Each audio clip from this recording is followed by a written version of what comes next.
Assalamualaikum warahmatullahi wabarakatuh.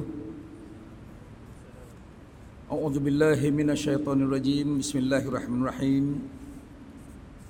Alhamdulillahillazi hadana li hadza wa ma kunna linahtadiya laula an hadanallah.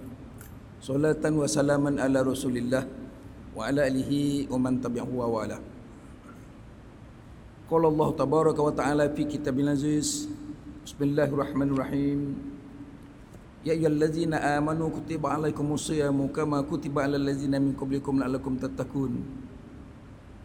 Ayyaman ma'dudat.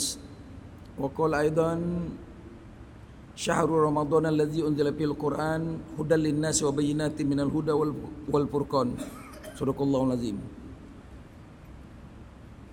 Sidang jemaah rahimakumullah sekalian, alhamdulillah kita bersyukur kepada Ilahi kerana dengan limpah kurnia inayat taufik hidayah Allah, kita dipanjang ke umur daripada Ramadan lepas hingga sampai ke Ramadan ini.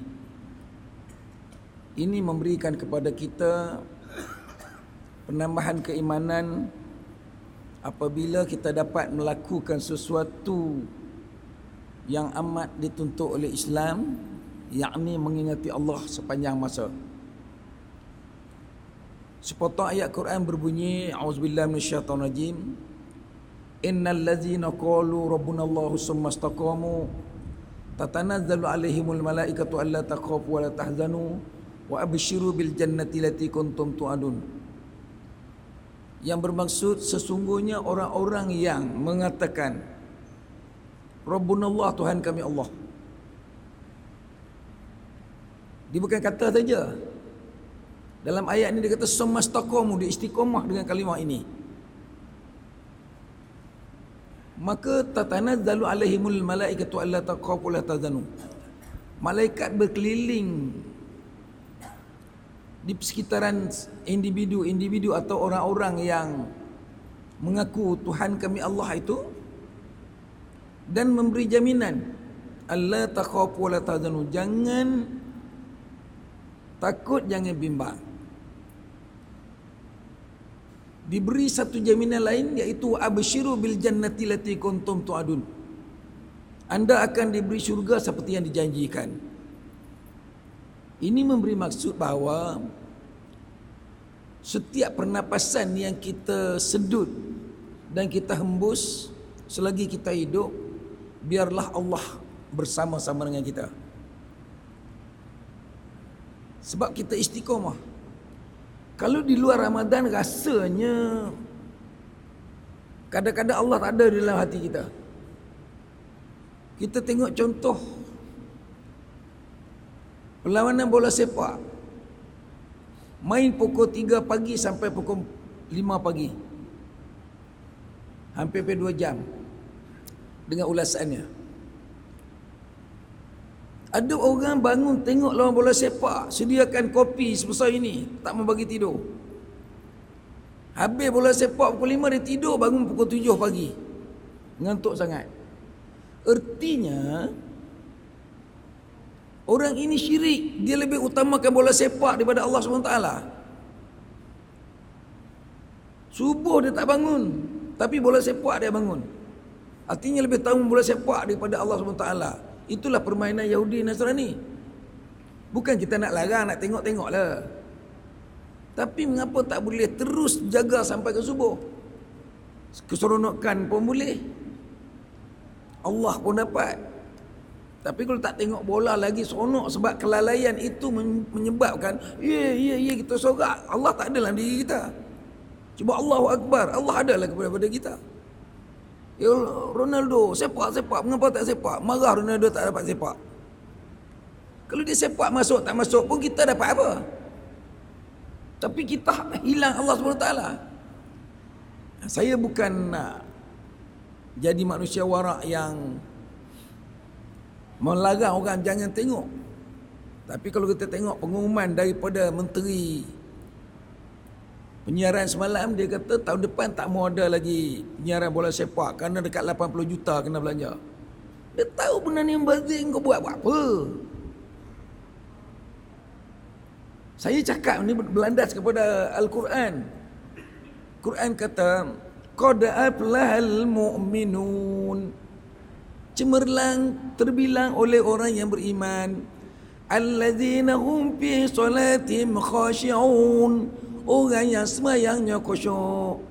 Walladzina hum 'anil lagwi mu'ridun, dan perkara yang melalaikan mengingati Allah ditolak. Bukan setakat ayat Quran saja, imam dia sembahyang 20 rakaat tarawih. Hujung tarawih dia ada baca doa. Dia baca doa. Allah menja'alna apa ni? Ustaz sudah terlupa dah doa dah. Doa sembahyang tarawih yang hujung tu, nak mula tak mana, tak ada terlupa dah. Dah tak boleh ingat dah tak sampai. Tiap-tiap tahun baca, selalu duduk baca, hari ni tak ingat. Dalam doa dia kata Allah jadikan kami ni orang yang beriman. Segala yang diperlukan kami laksanakan. Segala yang dilarang kami tolak. Dan perkara yang melalaikan kami tolak juga. Sayang tengah duduk bayang-bayang ni tak mari juga. Tapi tak apa, nantilah. Dia datang saat kita baca lah. Tak datang tak apalah. Senang je. Apabila imam habis 20 rakaat, bagi semayang 20 rakaat, dia akan baca doa ini sebelum dia semayang witir. Itulah dia. Allah menja'alna bil imani kamilin wali faraidi kamu'adin wali salati hafidin wali zakati fa'ilin wali ma indaka talibin wali afwi karadin wa bil huda mutamasikin wa anil lagwi mu'ridin. Ada lagi saya tinggal tu. Wa anil lagwi mu'ridin, perkara yang melalaikan kami tolak. Imam yang baca sini kita amin, tapi makmum berapa ramai yang terlalai dengan hiburan. Sebab itu Quran ada sebut, nak berjaya elak daripada perkara yang melalaikan Allah, mengingati Allah, iaitu hiburan lah kebanyakannya. Kita hiburan dah jadi agenda dalam penghidupan kita. Malah diberi sumbangan atau peruntukan yang banyak untuk hiburan. Bola sepak, kita kena belanja 86 juta untuk nak bawa bola sepak kemari. Ada program pula menjelajah Rio. Kan? Buat apa? Kita pun heran. Tapi tak apalah, dah buat tu buat je lah. Kita bukan boleh berkukuh apa. Kerana setakat ini mufti ada 14 orang mufti. Seorang pun tak berani nak tegur kalau benda-benda itu salah atau betul. Saya berapa kali komen dalam surat khabar. Keluar dalam surat khabar 2-3 kali. Saya kata mufti ni patutnya memainkan peranan. Apabila berlaku benda yang berkait dengan agama, mereka menonjol ke hadapan. Sebab mereka bertanggungjawab mengeluarkan fatwa. Ini suruh Jabatan Agama, suruh Jakim mengawal agama, bukan mengeluarkan fatwa, mengawal halal haram. Fatwa ni mesti berlaku je. Mufti kena bangun. Lantik seorang jurucakap. Saya sebagai jurucakap 13 mufti yang lain, kami pendirian kami ini tak boleh, ini boleh. Barulah ada kekuatan. Ini gerbong gerbang, tutup, akhirnya naik ke Sultan. Sultan budak pening kepala. Mahkamah kata macam lain, Sultan nak bagi arahan macam lain. Habis orang politik masuk. Bila orang politik masuk nak mengawal Jabatan Agama Islam, bukanlah kita tak mau. Politik ni masuk, dia ubah dasar macam ni. Politik lain mana apa ubah lagi. Apa jadi dengan agama kita ni boleh ubah-ubah? Biarlah raja yang pegang, yang kita jangan kacau. Bila dia nak nasihat apa-apa ikut suka dia lah. Itu satu. Hari ini bukanlah kita nak berbicara berkenaan itu, tapi kita nak bicara dengan bagaimana Ramadan ini meningkatkan ketakwaan kita kepada Allah melalui innal ladzina qalu rabbuna Allah tsumma istaqamu. Sungguhnya orang mengatakan Tuhan kami Allah, kemudian istiqamah dengan kalimah ini. Ramadan. Bila kita sebut Ramadan ya, kita mula berpuasa daripada subuh. Subuh kita berpuasa tadi kerana Allah. Pastinya orang berpuasa ini dia sembahyang. Dia sembahyang ya. Nanti saya akan senaraikan beberapa kesilapan orang berpuasa di zaman kita ini. Pertama, kena sembahyang dulu sebab kita pun ada rukun Islam kita 5 bermula pada mengucap syahadat. Bila kita mengucap syahadat kita wajib sembahyang. Kerana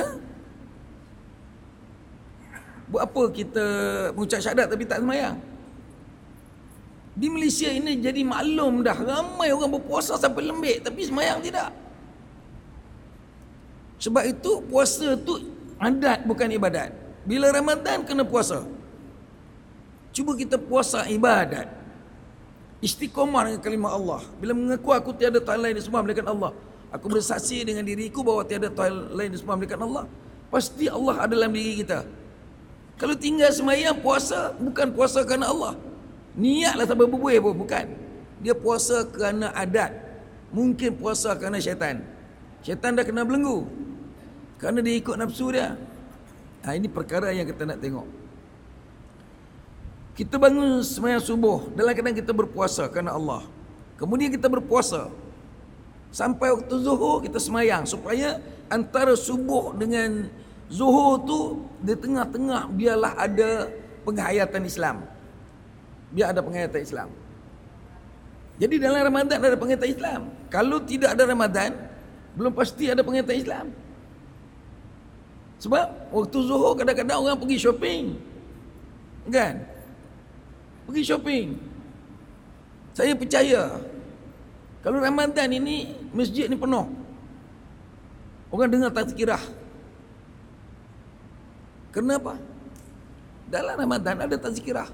Man hadara majlisal ilmi fi ramadana kataballahu lahu bikulli qadamin ibadatan sanatin wa yakunu ma'ayatal ash. Sebuah hadis mengatakan sesiapa yang melangkah selangkah ke majlis tazkirah dalam bulan Ramadan, setiap langkah yang digunakan untuk ke situ, Allah menulis pahala kepadanya setahun beribadat. Selangkah aja. Kita ni duduk di masjid yang di atas bukit, pejabat kita jauh, untunglah. Langkah banyak-banyaklah pahala dapat. Mengapa kita boleh dengar ceramah pada waktu zuhur puasa? Kerana siang hari kita tak makan. Tapi kalau time boleh makan, pergi shopping dulu, masjid pun kita tak pergi. Lagi 5 minit ke 10 minit nak kerja tu masuk ke pejabat tu, semayang dekat pejabat. Itu bagi yang semayang. Yang tak semayang langsung, jangan harap lah. Di mana ada kalimah Allah? Walaupun mengucap syahadat pagi tadi, tak boleh, dia kena istiqamah dengan kalimah ini. Jadi kita tengok kelebihan. Kelebihan dalam Ramadan, dengar ceramah pun diberi pahala setahun dengan selangkah pergi ke sana. Ramai di antara umat Islam ni puasa ikut adat. Masuk bulan puasa tapi tak semayang. Saya ulang 2 kali benda ini. Kenapa? Kerana hari ini kalau kita baca di dalam surat khabar, kita salah, Dr. Zahiruddin, dia tulis ada 20 perkara yang tak sesuai ataupun yang tak kena apabila umat Islam ini melaksanakan tugas puasa. Dia sebut itu. Pertama dia sebut, Dr. Zahiruddin kata, tak semayang tapi puasa. Kedua, yang tak sesuai ialah pembaziran. Mengapa dalam bulan Ramadan ada pasar Ramadan? Mengapa? Pasar Ramadan digalakkan. Kerana apa? Ekonomi ummah. Oh, kita dengar sedap hujah dia. Tapi dia tidak menepati roh puasa sebenarnya. Mengapa?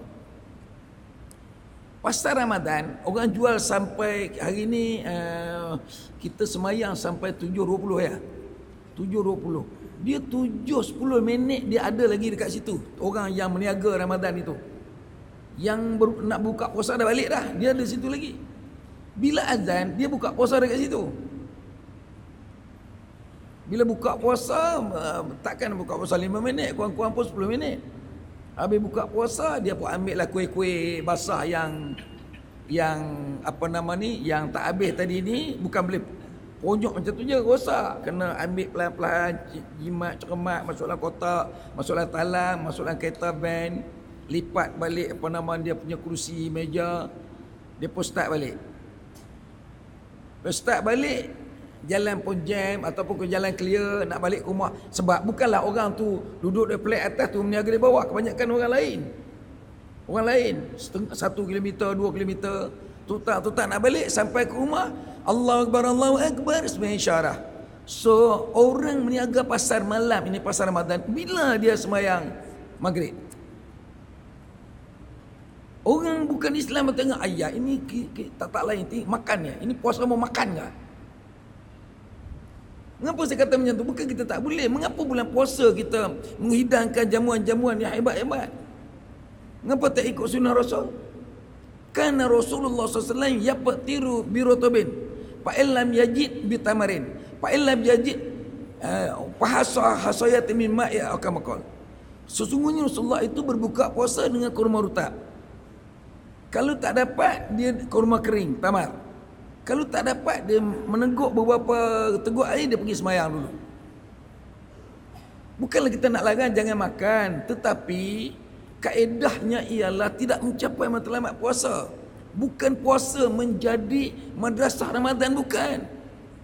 Menjadi kita lebih rakus lagi, menjadi kita lebih ni. Mengapa? Kita semua ada isteri kan, kebanyakan yang dah tak kahwin lagi tak ada lah.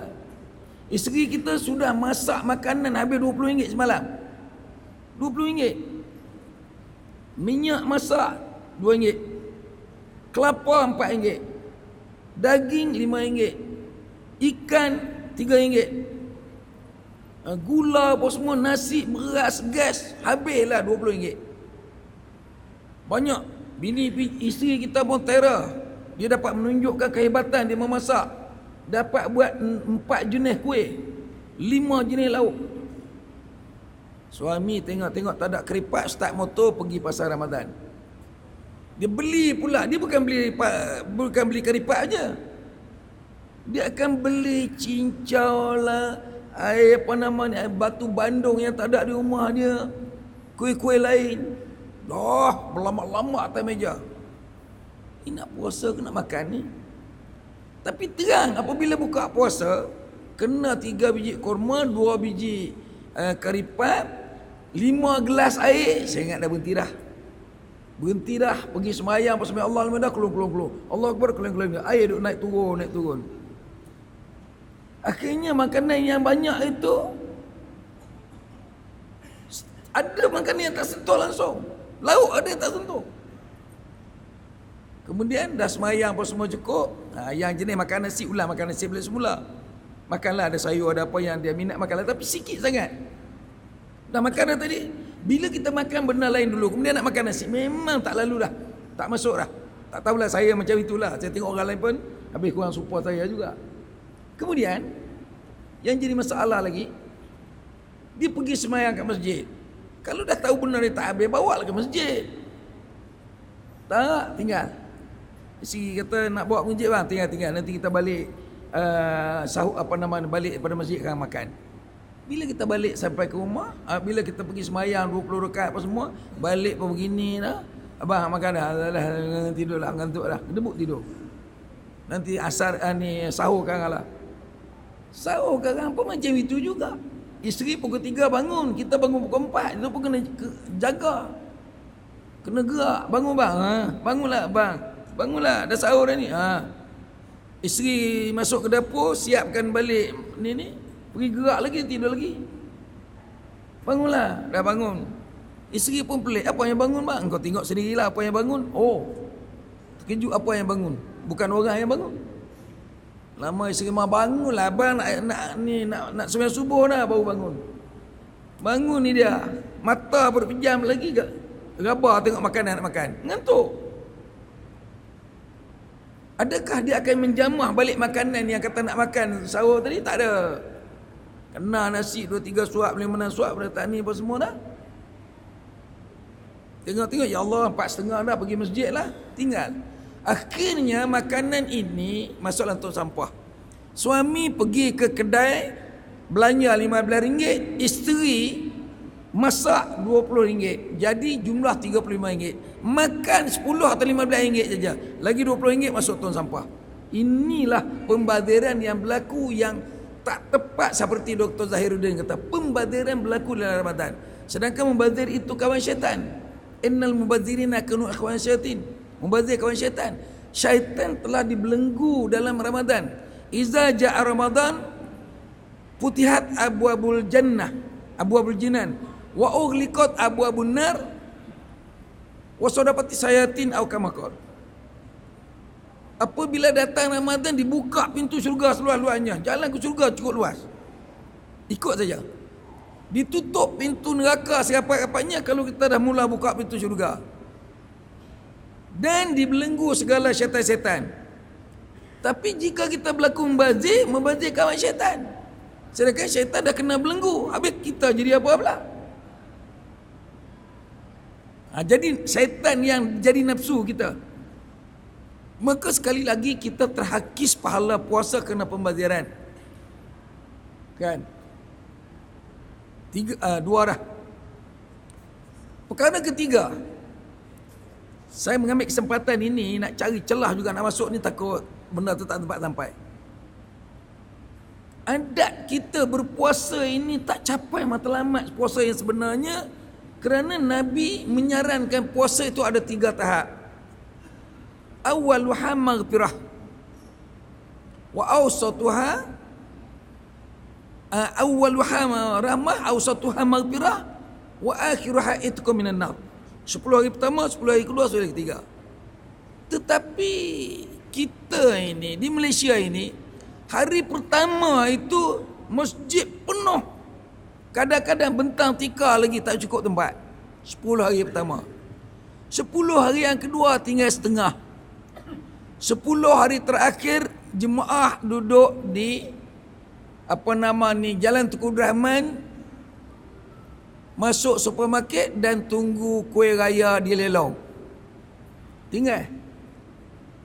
Sedangkan ikut hadis Nabi, diriwayatkan bahawa Rasulullah SAW 10 malam terakhir dia mengejutkan seluruh anggota keluarga di dalam rumah bangun melakukan ibadat daripada saat itu sampai ke subuh.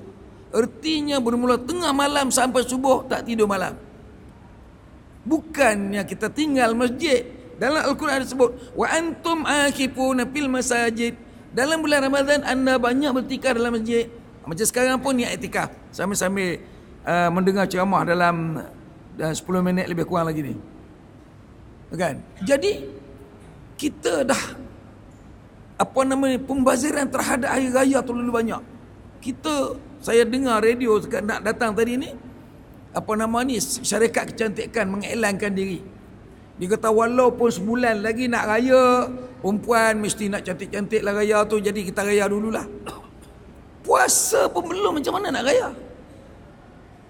Sedangkan puasa tu sebulan, raya sehari. Mengapa kita menyediakan 3 bulan persediaan untuk raya 1 hari?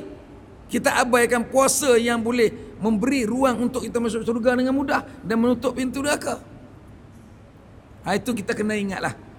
Dalam merealisasikan ibadat puasa ni, jadikanlah Ramadan ini sebagai madrasah untuk menterbiahkan diri kita mengikut peraturan yang betul. Kerana di Malaysia kita ini banyak kita lakukan perkara-perkara yang berlandas ataupun berdasarkan kepada agama, tapi dia tidak agama sangat. Dia tidak agama, dia banyak mencapai adat saja, adat yang lebih. Kadang-kadang langgar segala titah perintah hanya mengatakan agama. Mengatakan benda ni kita buat kerana agama. Ada satu ketika dulu lah, bukan sekarang. Semasa sembahyang tarawih tak boleh ceramah agama. Keluar surat berkeliling. Kita pun pelik. Dalam hadis dia suruh tazkirah dalam waktu mana pun tak kisahlah Ramadan. Dan di Malaysia ini kalau nak tazkirah Ramadan ini ketika orang sembahyang tarawih tu saja. Cari slot sikit dalam tarawih masuk. Sama ada sebelum tarawih ataupun selepas tarawih. Yang kurang baik sikit tengah-tengah tarawih. Sebab dia gap tu hilang. Tapi tak ada masalah. Tapi kurang sesuai lah. Sama ada lepas tarawih atau sebelum tarawih. Namun ataupun waktu kita puasa zuhur macam ini, asar, boleh bertazkirah. Sebab hadis tadi, man hadara majlisal ilmi fi ramadana kataballahu lahu bi kulli qadamin ibadat sanatin wa yakunu ma'ayat tarash. Sesiapa yang menghadiri majlis tazkirah Ramadan seperti ini, selangkah di langkah sana Allah bagi pahala Allah bagi pahala selama setahun, selangkah saja. Kalau berjalan kaki lah, kalau naik kereta pun ada hitungan lah. Sebab zaman Nabi keluarkan hadis ini, kereta tak ada lagi. Sama ada pakai kuda, unta, berjalan kaki. Jadi itu bayangan dia. Artinya mahal kita nak pergi mendapat ilmu pelajaran ni, nak mendapat perkara-perkara yang boleh memasukkan unsur tazkirah. Itu kita tengok. Kemudian satu lagi kesilapan yang berlaku dalam masyarakat Islam, yang ni, yang zaman dulu-dululah, zaman sekarang mungkin berubah. Sembahyang tarawih 20, tapi bacaan surahnya Alhaakumut Takasur sampai tabat tiada. Sedangkan apa salah sekarang ni ramai Al-Hafiz ambil Al-Hafiz bayar 1,500 kan, letak kat sini. Tuan saudara diminta menjadi imam tahfiz, sama ada letak Quran di depan ataupun melalui kepakaran tahfiz dia, namun baca Quran bukanlah ayat Quran ataupun sembahyang tarawih tu Alhaakumut Takasur sampai tabat tiada. Ini dulu. Sekarang ni mungkin tak berlaku dah. Kita kena hormat ayat Quran mengatakan Syahrul Ramadan allazi unzila fil Quran hudal lin-nasi wa bayyinatin minal huda wal furqan. Dalam bulan Ramadan ini diturunkan Al-Quran untuk menjadi petunjuk kepada manusia dan perbezaan buruk baiknya. Kalau dia baca Alhaakumut Takasur sampai tabat tiada, kemudian baca pula Al-Qul Allah 10 kali, insya-Allah tak ada ayat lain ke? Okey. Masa sikit lagi saya mendedahkan benda ini untuk nak memberi perbezaan apabila berpuasa di Mekah. Kelebihan puasa di Mekah, pertama, tidak berlaku pembaziran. Kita masuk buka puasa dalam masjid, di sana orang-orang kaya Arab dia sudah menyediakan buah kurma dengan air zam-zam dah. Masuklah tempat kosong, duduklah, makan free. Pertama, artinya dia tidak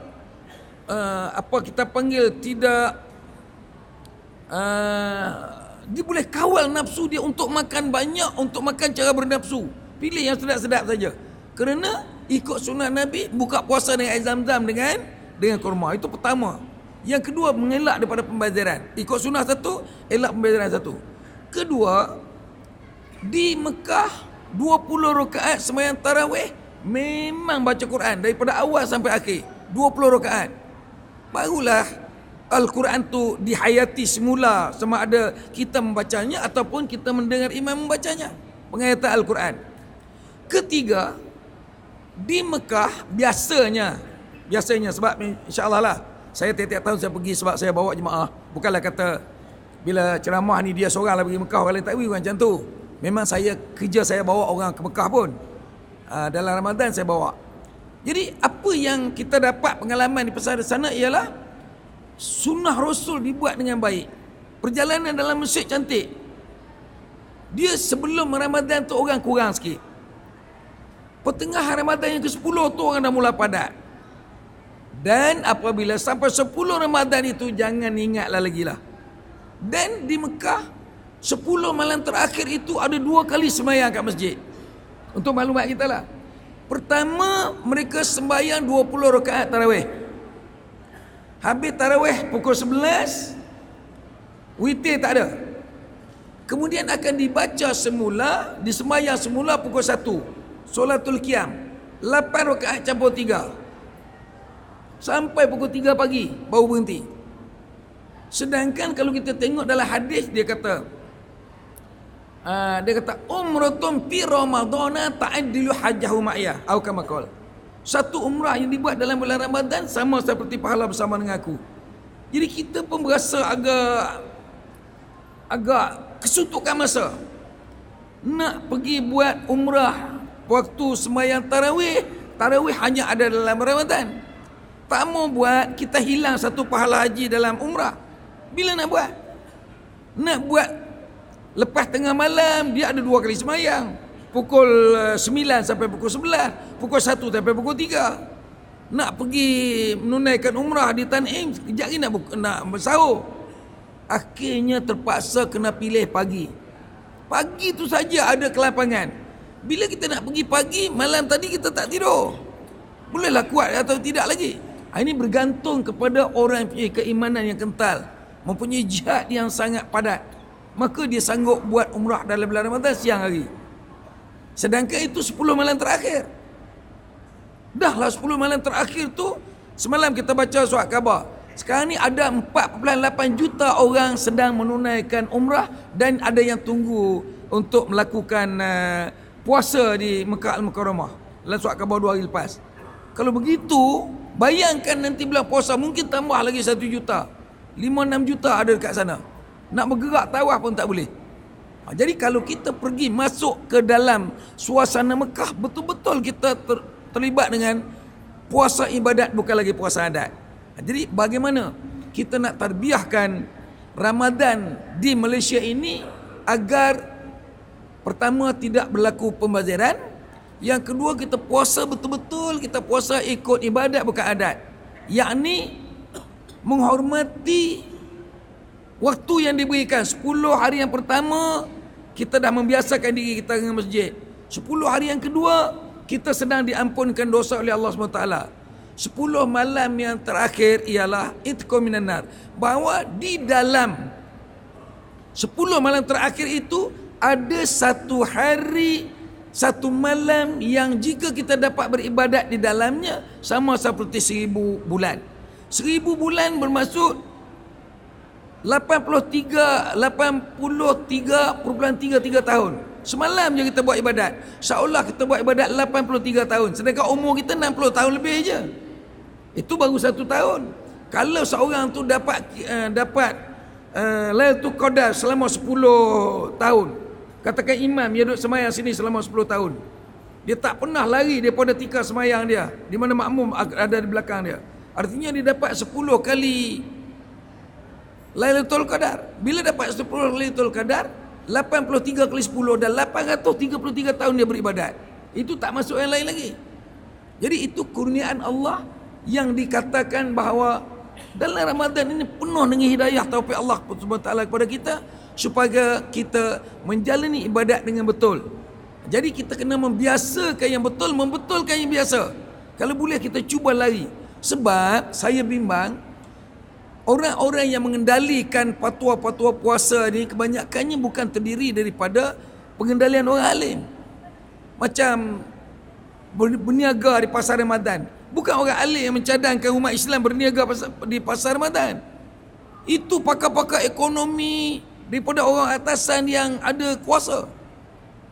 Bila mereka membuatkan budaya macam ini, nak tarik balik tak boleh dah. Nak tarik jangan berniaga dalam bulan Ramadan tak boleh, dah jadi budaya. Bila berniaga dalam bulan Ramadan, maka kehilangan pahala kepada kita terlalu banyak. Semua orang alim tak alim pun ada pasal Ramadan dia pergi. Tapi orang alim ni dia tahu, dia pergi beli-beli dia balik lah. Kan? Berbanding dengan orang yang tak berasa perasan benda ini tak berapa sesuai. Sebab itu di Mekah, di Madinah minta maaf, tidak ada pasar Ramadan, dia ada pasar jual kain, jual baju saja. Tidak jual makanan tak ada. Sebab makanannya disediakan oleh orang kaya Arab, di mana mereka ini terlalu kaya, bilakah masa nak mengeluarkan zakat. Jadi zakatnya nak bayar kepada siapa? Tak tahu dah siapa miskin. Jadi duit zakat itu besar kemungkinan mereka gunakan untuk fisabilillah, iaitu memberi, menjamu orang berbuka puasa. Mengapa? Rahsia dia ialah dalam hadis ada mengatakan, sesiapa yang menyediakan makanan untuk orang berbuka puasa, maka puasa orang itu satu hari diberi kepada penyedia makanan, di mana kedua-duanya tidak kurang. Tidak kurang. Yang memberi orang buka puasa, dia tambah lagi satu pahala puasa orang yang berbuka. Kalau isteri kita masak makanan untuk makan 5 orang yang ada dalam rumah hari itu, maka seolah isteri kita berpuasa selama 5 hari. Tapi sayangnya dia masak banyak pun kita tak makan. Kita beli hak lain nak makan. Jadi kita tak hormat perjuangan isteri kita nak bagi pahala satu kat dia. Jadi itulah, bukanlah kita nak mengatakan semua orang tak betul, kita aja yang betul. Tapi nak beri sedikit panduan tazkirah Ramadan supaya tolong elak dari pembaziran, buatlah yang betul dan amalkanlah prinsip-prinsip mengikut syariah. Dengan kata-kata itu, selamat berpuasa. InsyaAllah semoga Allah memberi restu dan taufik hidayah dalam Ramadan ini. Aqulu qauli hadza wa astaghfirullahal azim li wa lakum wa lisairil muslimin wal muslimat wal mu'minin wa fawzal mustaqirin wa ya najatat taibin. Assalamualaikum warahmatullahi wabarakatuh. Syukran.